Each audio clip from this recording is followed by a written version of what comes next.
Hey guys, Tisha here, and we're back with another Love and Marriage Huntsville reunion. I'm gonna start off by saying this. I really am not seeing it for this show. The only part of this show that was somewhat entertaining was the scene with Nell and her family. And the rest of it could have been dumped in the trash as far as I'm concerned.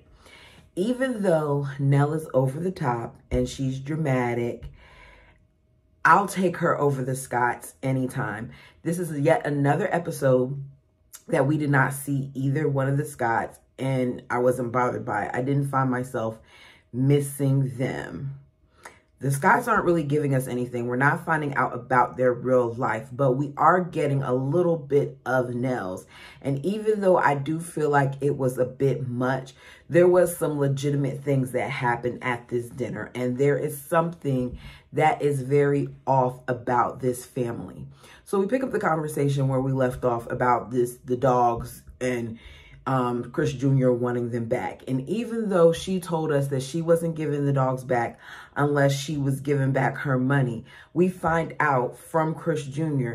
that he did give back $3 grand of what was paid out. In Nell's eyes, that isn't enough. Apparently, Chris has been taking advantage of the family as a whole because Lance, I believe his name is, which is Nell's oldest son, had a business or has a business. And in the business at one point, Chris was working for him. And I guess he had to fire him because he said he was slacking off on the job and all those other things. And Chris is like, we haven't been the same because not only did you fire me, but you had me do all of that work just to not give me my last paycheck. Where Chris is like, look, Lance says, I don't feel like I owe him anything because he's sitting out there in the back slacking off, doing things while he's supposed to be working. And it got to the point where my other workers were doing it as well. As Chris Sr. is asking Lance how the business is going, he says it's doing a lot better. We find out that he borrowed money from the parents for their business as well. So at this point, we know that there are at least 2 children that have borrowed money from the parents. Nell points out that she should have listened to Chris in regards to some of the things. One of the things that we hear about is how they spent too much money on vehicles. And this comes from Lexus. Like, she's like, I don't understand why you would buy all these vehicles. Nell says she should have listened to this.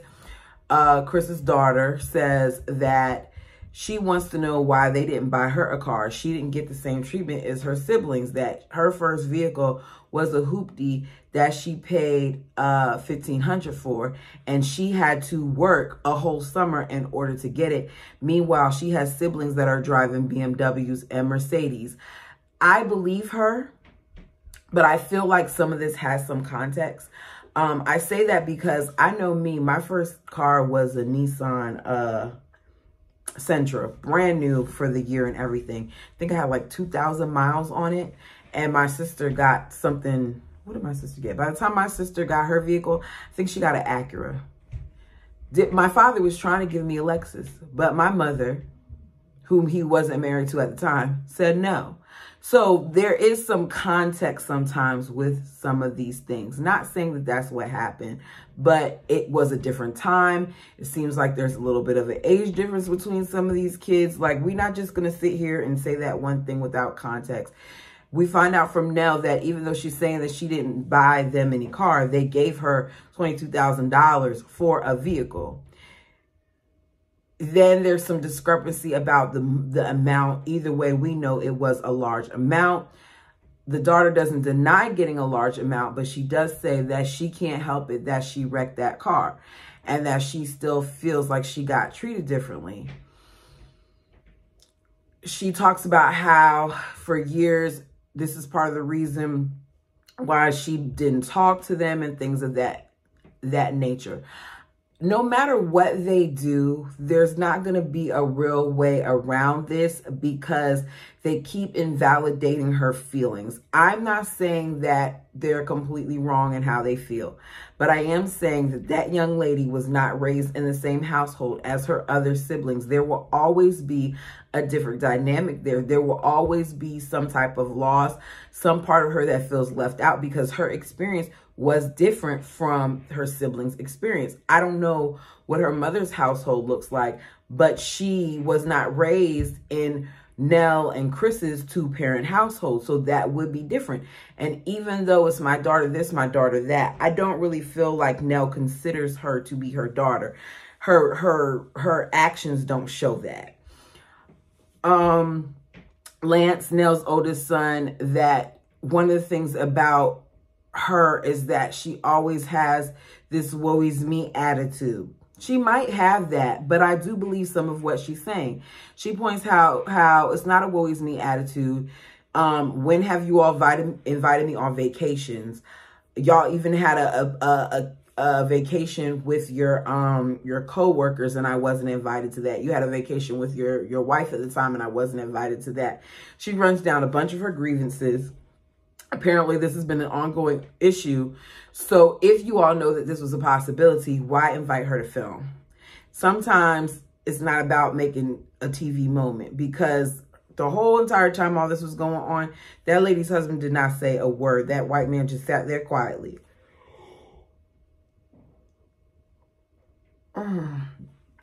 She gets up. She's mad. Chris talks about in confessional how he's still gonna love her. It's our child, and Nell says she's gonna respect that for him. Nell doesn't agree with him. Even though they're trying to say like they're this big blended family, it's obvious that they have issues. I do believe that one of the problems is that is her name Lexis? She's comparing herself. His oldest daughter is comparing herself to her siblings, and that's a dangerous game. She then, as she walks out and gets in the car, tells him that she feels like he hasn't been there for her. He says, yes, I have. There was some trouble in the beginning, but I have been there for you. She says, no, you weren't there until I was 28. I don't believe that part. I feel like that's what she remembers. There probably were times where he wasn't consistent, but I don't think that he spent that much time away from her. Either way, their daughter is hurting, and whether they agree or not, it is her reality. Like, this is what she remembers. This is a serious issue that they should talk about, and we find out later on in the episode that they're going to. So, we then later on see Chris go to Nell's where they talk about the dinner. He says that Lexi, oh, that's her name, Lexi did a lot. But I feel like they all did a lot. It wasn't just her. You were all yelling at each other and telling each other to shut up and going back and forth and talking about blocking each other and all the other stuff. It was a bunch of stuff going on. So they should not just pinpoint Lexi. Nell set the tone by first yelling to shut the hell up to Lexi. That's your daughter. Why are you talking to her like that? He talks about how Lexi constantly says that she feels mistreated and he doesn't understand it. Unless they do some type of counseling or some type of discussion that involves a third party, there's nothing that's going to be gained from this situation. They're going to continue to have this problem. Nella's over it and feels like Lexi gets short with her, that she has the short end of the stick. But Nell, the way that you respond to her doesn't help that situation. She then talks about how she called Chris Jr. several times since the whole dinner and he has not talked to her. And she doesn't like the fact that he hasn't talked to her. And Chris says, Nell, one of your problems is your button when they come to you with different things is negative. Like, you go to the negative and you want to fuss and you want to yell and you want to say, I told you so, where my approach is more calm. Nell then kind of makes an excuse for it and talks about how she's going through all these different things and she's getting pulled in all these different directions and that's why she snaps.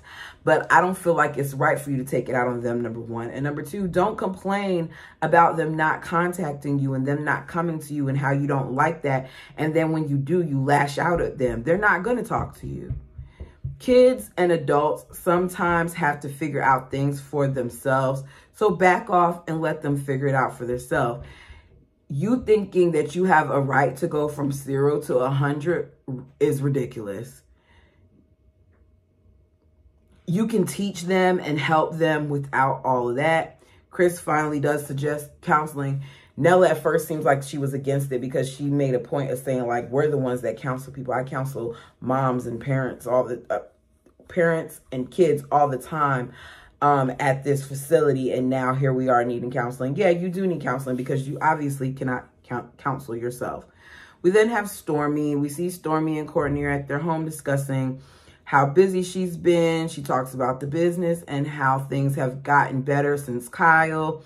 She feels like they're now at a place where they can celebrate. She said that she's glad that they got rid of a lot of people. Courtney talks about how, yeah, you got rid of a lot of people, but I did rehire one of them. I rehired Junior. We see a clip of him at the warehouse with Junior, and Junior's like, did you talk to her about it? And he's like, don't worry, I'm going to talk to her. So Stormi lets it be known that she does not like the idea of it. She doesn't want them to be taking steps back, that this is this very thing that she was talking about with Kyle previously. But Courtney is like, look, trust me on this. I know he can do it. I know he can be better. And she's like, you know what? I'm going to handle my end. You handle that end. But understand that if I see some things, I'm going to say something about it to you.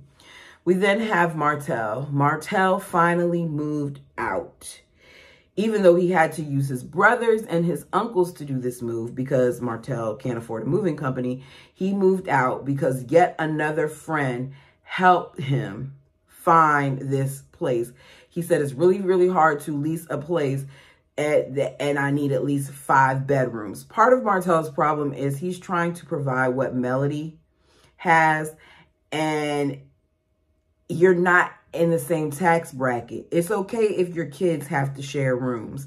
It's all right if they have to double up. Just my opinion. Some of you may disagree, but why sit there and struggle and put your friend out by staying in that home all that time when you could have moved into something a little bit smaller, but that still would have, you know, provided space for your kids. He said that he needs to hurry up and do this because he's getting surgery on his eyes in a couple days, and it's to remove the bags from his eyes. He calls Chris Fletcher on FaceTime to show that he is out. So after 8 months, because it was 8 months from the time that he was told by Chris that the owners wanted to sell the home to now where he's at this place where he moved out. I really believe he has something on Chris because there is no way that that would be okay. Friend or not, you need to get out. You have family. You had uncles that come help you move. You had a brother that helped you move. You got a mama. You could have went to any one of their places rather than sitting here staying in place and not moving. You're doing a disservice to your friend. As they're talking, he says, I heard about the conversation you and Nell had. Don't talk to my wife like that anymore. Martell kind of brushes it off and says, you know, he's not really upset. He's just doing this because he has to tell his wife that, yeah, I talked to Martell about it. But I do believe that Chris does feel a way about it. And no matter what you're saying, at the end of the day, he's going to pick his wife over Martell. We see Mel. Mel is at home fulfilling orders and talking to her bestie, who was her roommate in college, Brittany. Brittany didn't make the ceremony because she was in Atlanta for her niece's sweet 16. Mel feels a way about this. Now, Mel, I didn't like this scene for you because that's not something to be upset about. You already had that name and you had a ceremony talking about how you got the name back. This is the only time that this young lady is going to turn 16 and it is her niece. She should have been where she was. Your name ceremony is not relevant. She helped you with some of the details of it and gave you some ideas. That should have been enough. I think the fact that you want to use this as a storyline and talk about how because she didn't do that, then maybe she can help you find a man that is out of the country because at this point you got some international vagina. It needs to go abroad, then okay, so be it. But I feel like this was long and it was a scene that could have been cut and it was boring. We get to Kiki. Kiki arrives at Stormi's guest house. Kiki is hot and sweating, and she lets us know that the methadone makes her perspire more, but it's worth it because it's helping her. I need Kiki to get off the methadone. I want her to try and get to the point where she's not relying upon it, because what happens to some addicts is they go from one to the next, and some of them do get addicted to methadone. Stormi asks her about Tisha. She goes through the whole spill of the same stuff that we've heard already about them having issues since they're 13, and she was the reason why Tisha even went to college, and Tisha should thank her for where she's at, and blah, blah, blah. I'm over it. We then see Tiffany walk in, but they cut it. And I'm over these cliffhangers. I don't understand why they do this. They could have finished up the scene with just Kiki walking in the house or Martell talking on the phone. That could have been the end of it. Sorry, this is a short review, but y'all know I'm not going to drag it out just for the sake of dragging it out. Let me know your thoughts down below. Please like and subscribe. And until next time.